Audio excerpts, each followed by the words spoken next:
Now let's go to there is a peace talk that is started through IGAD first, and then we have seen this strange move that they have excluded from the talk from this IGAD meeting. Specifically Prime Minister Abiy Ahmed and then President Isaias Afwerki, and Eritrea just joined, or kind of, it was on that move. We all learned it during his visit to Kenya. Now, why so? There were three countries that are specifically involved. This is Kenya, South Sudan, and I think DRC. Why the exclusion of the two countries? If anything, I think they are the one who are going to be affected by any, any consequence from this war.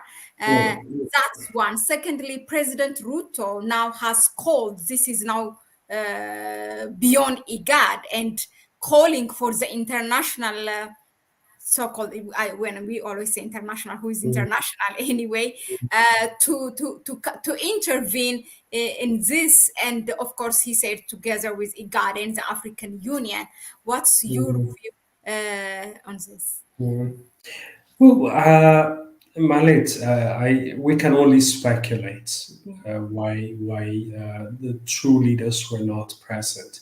But my sense is IGAD has not been rehabilitated in the way we would like it to be. Yeah, and it must have been a phone call from Washington. Yeah, telling them, you got to come together and do something about it. Yeah, if they took their initiative. Once again, it's just a speculation on my part, yeah? And it's not a good thing to do that, but reading what IGAD had been, I wouldn't be surprised if that's what has happened. However, it is very important. The so-called excluded leaders were also the ones who are calling Sudanese people must be allowed to address their problem internally without external undue pressure, yeah? They need to sit together to address their problem, yeah?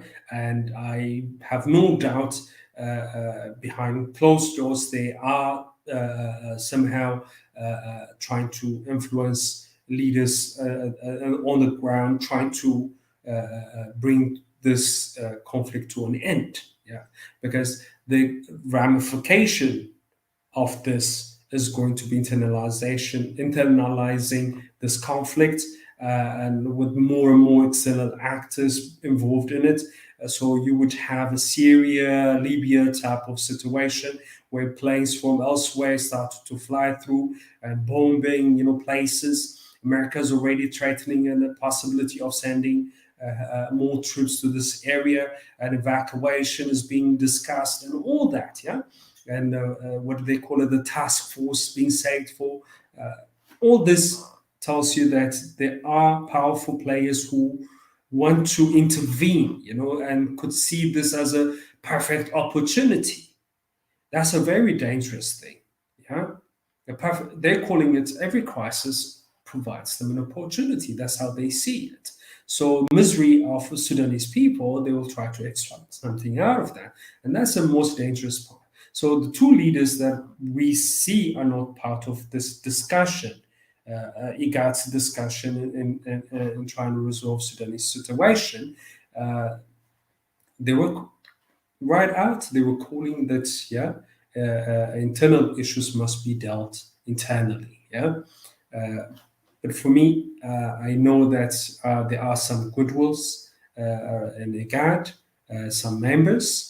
But IGAD still needs to be reformed, yeah, and for it to reflect aspiration of the region, yeah, it needs to cease to being used by external forces that have been funding it or have always depended on whose resource that IGAD had always depended, yeah. That we should not forget. It's still there. That kind of influence is still there. Remember, the US was counting that IGAD would exclude Eritrea, will continue to exclude Eritrea.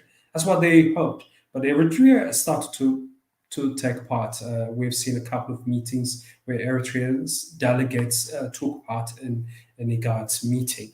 So it's already there. I don't know. Maybe we're waiting for a ceremonial entry, or but for all we know, that Eritrea is back into IGAD and trying to play its part and with all issues that matter to this region.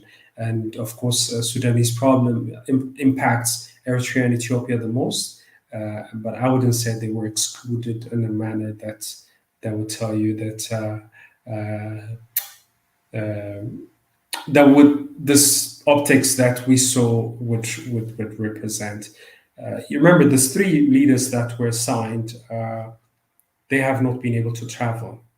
And in fact, the one that is pushing the hardest is Salva Kiir.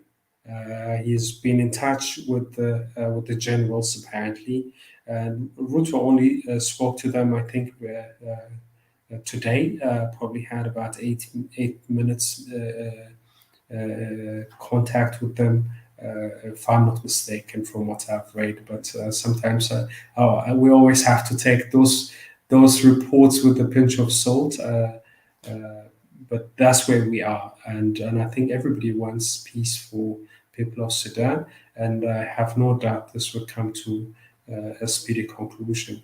Otherwise, the region cannot afford any protracted conflicts.